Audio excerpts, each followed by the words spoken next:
Moikka kaikille ja tervetuloa katsomaan tätä haastattelua ja kuuntelemaan ennen kaikkea. Mulla on haastateltavana Upledger Instituutin opettaja Stan Geromen Yhdysvalloista. Stan on opettanut instituutilla tosi pitkään ja on mulle itselleni hyvin rakas opettaja, jolta olen oppinut tosi paljon. Toivottavasti tämä haastattelu tulee avaamaan myös sinulle jotain Upledgerin SomatoEmotional Release -työskentelystä eli SER-työskentelystä ja myös tulevista kursseista. Hi Stan, thank you for saying yes when I asked this interview. It's happy to. Of course, it's always good to see you, Katja. Thank you for having me. It's a pleasure. Could we start with a little introduction? If you could share a few words about yourself, who you are, and what brought you to CST. Oh, I just love talking about myself, don't I? Yeah. I actually come out of the music world, so to speak. But when I was 37 years old, I had a big transformation in my life. I left the performing music behind and decided to dedicate myself to the healing arts. And that's just about when I met Dr. John, got my massage license, and just little by little ended up as an Upledger Institute teacher. So, which John had a big part in guiding me that way. So now it's been probably well over 35 years that I've been doing CranioSacral Therapy and teaching for about 20, I guess. Time goes away when you're my age, so. Yeah. There might be some people watching this who do not know our SER work. So could you first describe the SomatoEmotional Release work and how it relates to CST? Okay. John Upledger describes SomatoEmotional Release as technically a therapeutic process designed to transform your body and mind of the residual effects of past injuries and negative experience. So that's John's definition. It's a way of releasing these early injuries, abuse situations, whatever the case may be, from your body, mind, spirit. It's brilliant work that's extremely effective and very helpful. To me, I look at SER as an inner growth process. John also uses the words self-realization.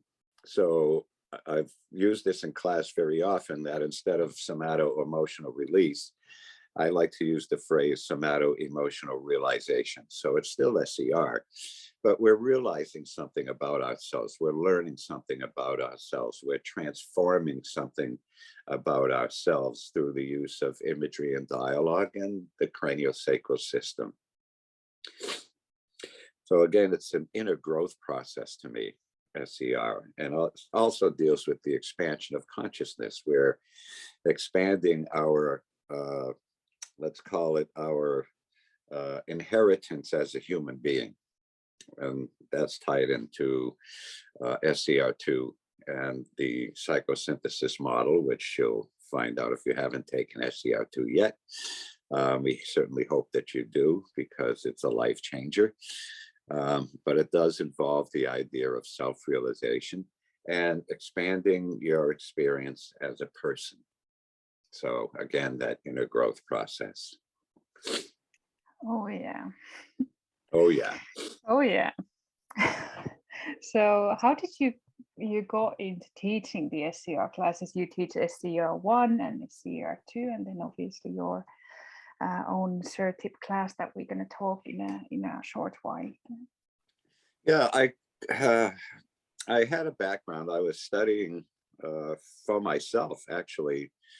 I worked or I studied with a lady in Miami, and it was called the Psychosynthesis Institute of Miami.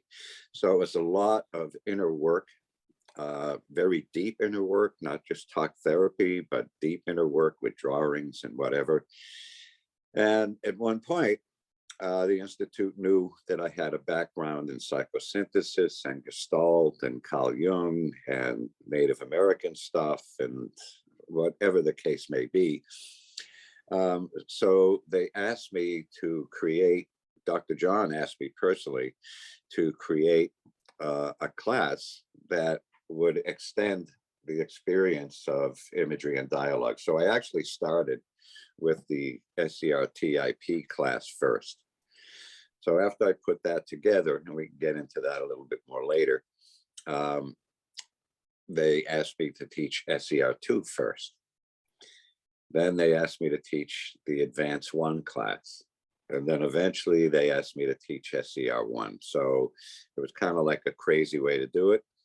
But that's what happened. So it was little by little, and again, through my experience at the Psychosynthesis Institute in Miami. So that's kind of how I got to teach SER. Of course, also the ombudsman, Chaz Perry, had a lot to do with it too. Maybe some of your students or people there have worked with Chaz Perry as well. So between Dr. John and Chaz Perry, and also John's son, John Matthew, he also had a lot to do with guiding me into teaching SER and teaching period. So. And what happens in SER-2? Because yeah, the first class that you're gonna teach now in August will be SER-2 class, and perhaps there's still people who are wondering if they would come for that. So. Yeah, John, in his wisdom, produced what I like to think of as a continuum. So you've got Cranio 1, Cranio 2, SER-1, SER-2, and then Advanced.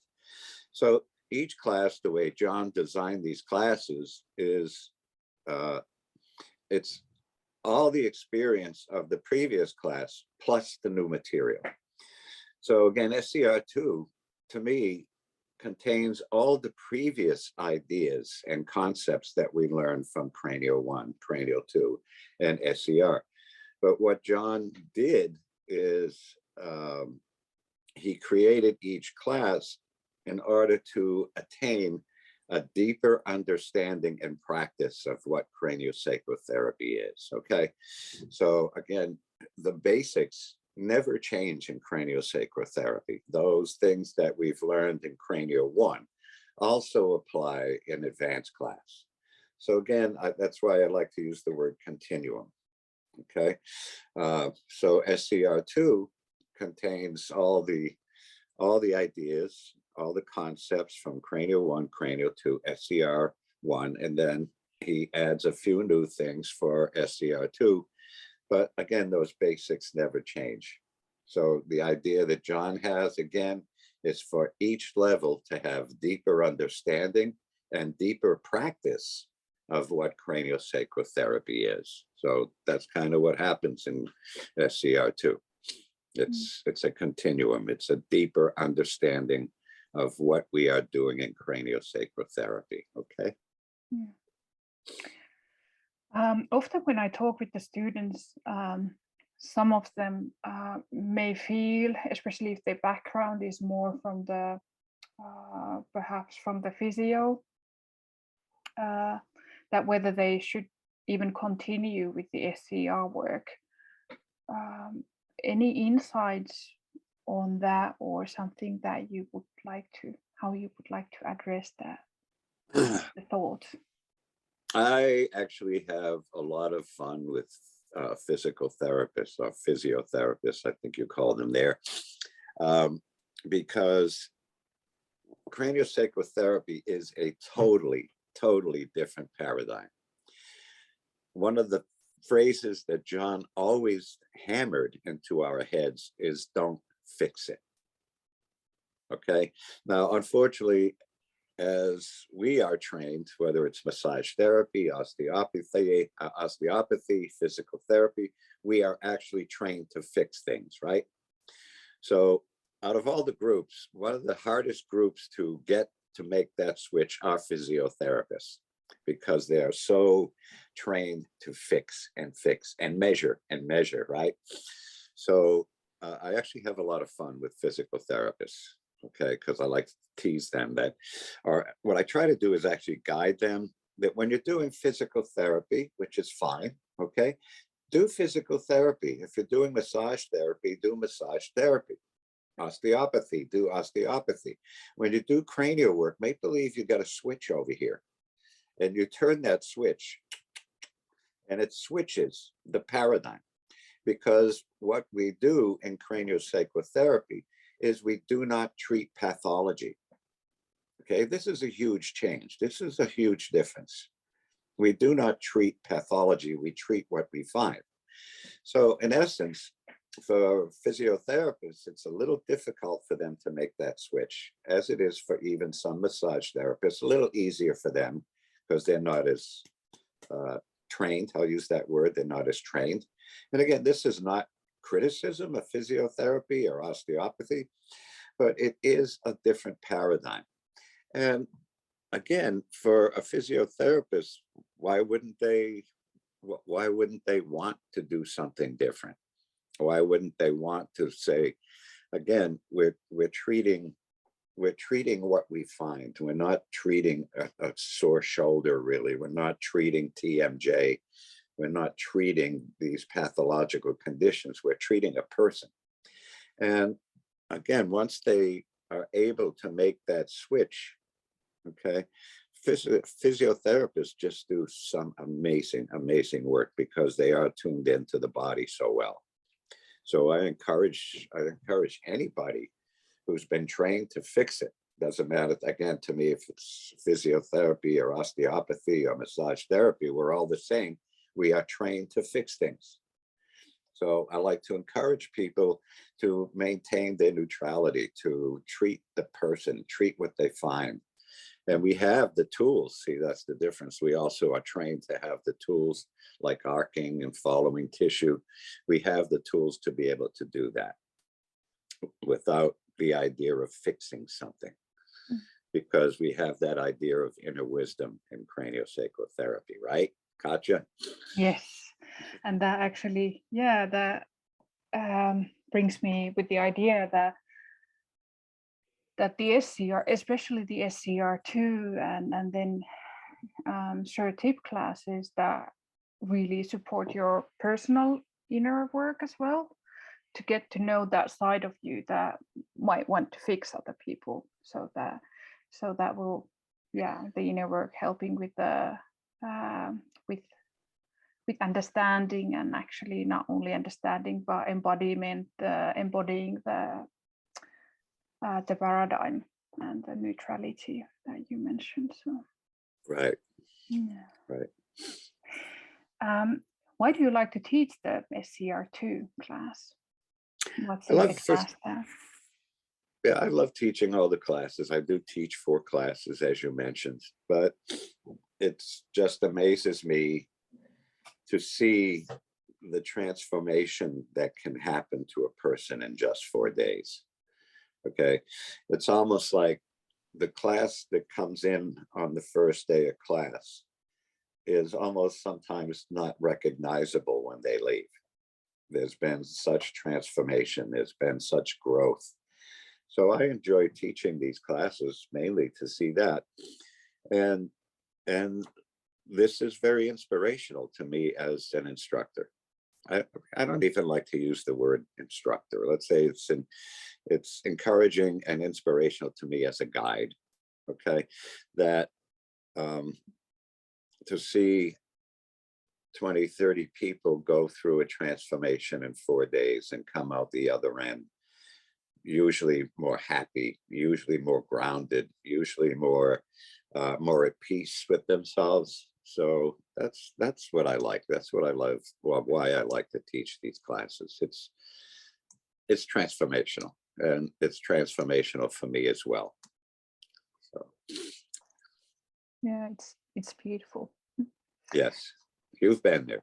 Yes, and love to be there again. Then let's move into the SERTIP class. Can you tell a little bit about the class and the essence of it? Again, we start to learn about imagery and dialogue in SER1, okay? We spend more time in SER2, but it's not enough, okay? So the SERTIP class to me is, again, a deepening of imagery and dialogue, okay?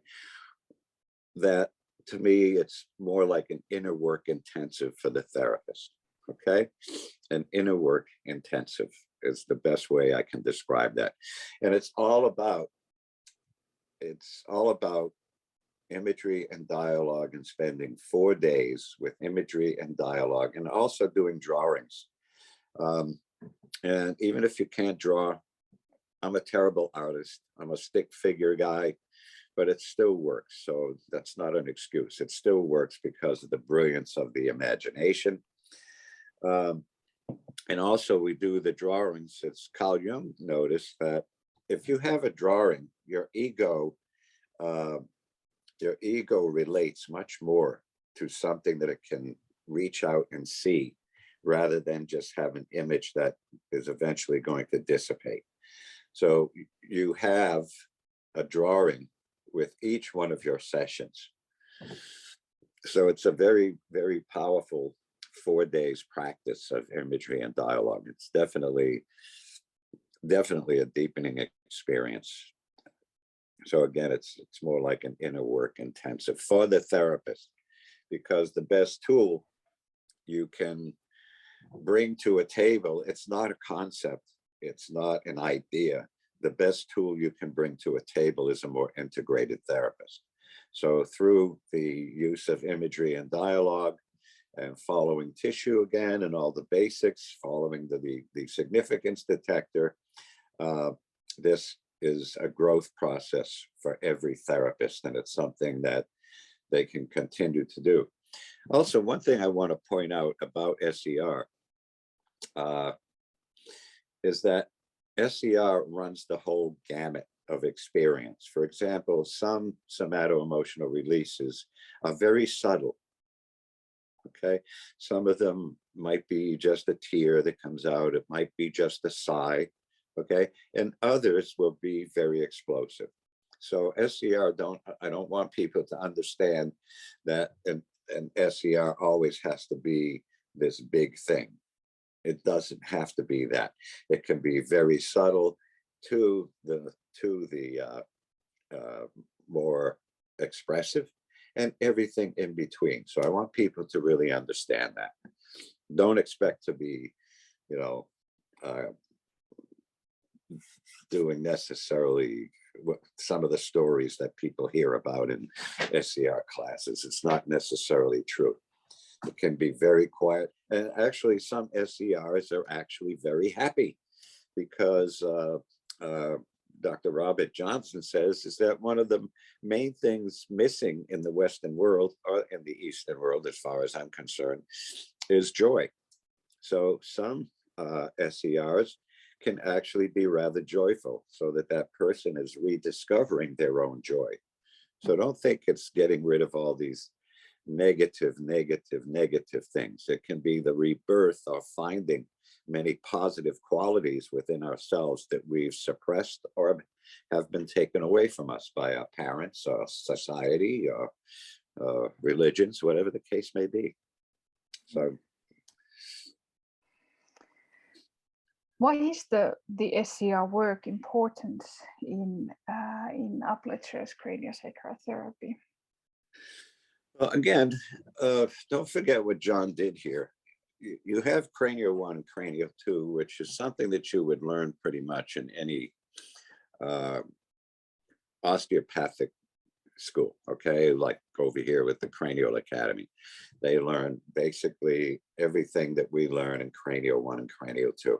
What Dr. John did was he brought it to the next level. He brought it to a level of, and I'm going to put it right out there in the way I like to do it now, is he kind of brought this to a soul level.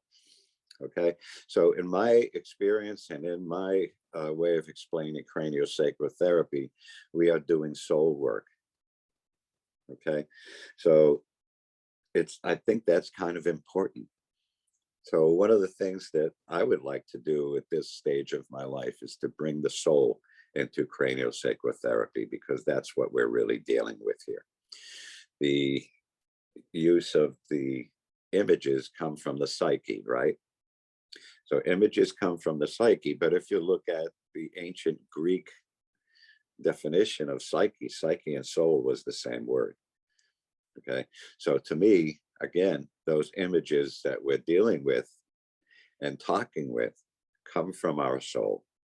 So I think that might be important, and that's what we're doing in SER. That's why SER is important to me. And it took me 20 years to figure that out, that we're actually dealing with something called soul here. And again, through that use of imagery and dialogue, we're deepening our experience as a person. We're finding things out about ourselves. And to me, this is what's transformational, not only for us, but for the world, because everything that we do personally goes to the collective. So if you really want to help humanity, okay, the best way I think we can help, the best thing we can do to help humanity is do our inner work, okay? Because again, what I do on myself, okay, goes to the collective. What I do on myself, it helps Katja, okay? Because I can be a little nicer to Katja, okay? Or I can just be a little nicer to everyone that I meet. So it's kind of, I think that might be important. So that's why SER is important to me and to everybody else. So I guess the inner work never stops. But it just continues and continues, or should continue. Yes, the inner work never ends. One of, again, Dr. John's, and excuse the word, but I will quote Dr. John. John said, once you get all your shit together, you have 7 minutes to live. So that was one of the, the crazy comments that he would come up with. But yeah, the inner work never stops. And it shows to me, again, that shows the amount of creativity that the soul has, that it's, and the creator has. It's ongoing, it never stops, it's always changing, and so are you, and so am I, and so is everybody else. And it's a beautiful thing that things just continue to grow and change and evolve. So this, to me, again, is an evolution, an evolutive process that continues and continues even after we're gone from this planet. So just take it on and take it with a smile, and just do your inner work, because it's vital for humanity that we all do our inner work.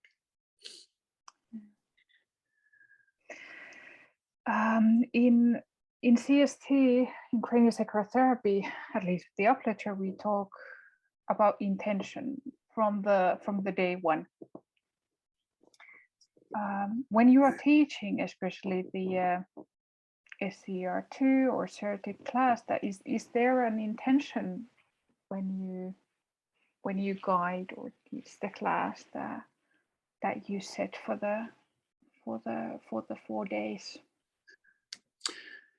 I try to keep things, the intention I like to carry into a class as I guide them is I want to be as clear as I can. I want to be as precise as I can.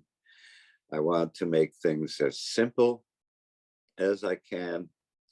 And I want to be also transparent as a person. When I teach a class, what you see is what you get. Okay. I have, at this point, nothing to do but be honest with everybody. So I'm willing to share any bit of my experience, whether you might call it positive or negative or whatever the case may be. But those are the things that I always strive for in a class, is how clear can I make it to these people? How can I simplify craniosacral therapy? Okay, it's not all here. You know, there's a lot of intuition. There's trusting your hands. There's trusting you as yourself and your experience as a therapist. How transparent can I be? How open? I like to be totally open and totally honest with my classes. So those are the intentions that I bring. I also like to spend a lot of time on what I call the nuts and bolts, the basics of craniosacral therapy. And to me, the top number one is neutrality. Again, this is a difficult concept because we're all trained to fix it. No, I want to be neutral. I want to see what that person on the table, what their inner wisdom is going to show me. Okay. I also want it to be grounded. So neutrality, being grounded. Okay. I don't want my brain in charge. I don't want to be thinking of what's going on outside of this room. I want to be totally collective and be 100% with that person on the table. So we've got neutrality, we've got grounding, and the other is being non-judgmental.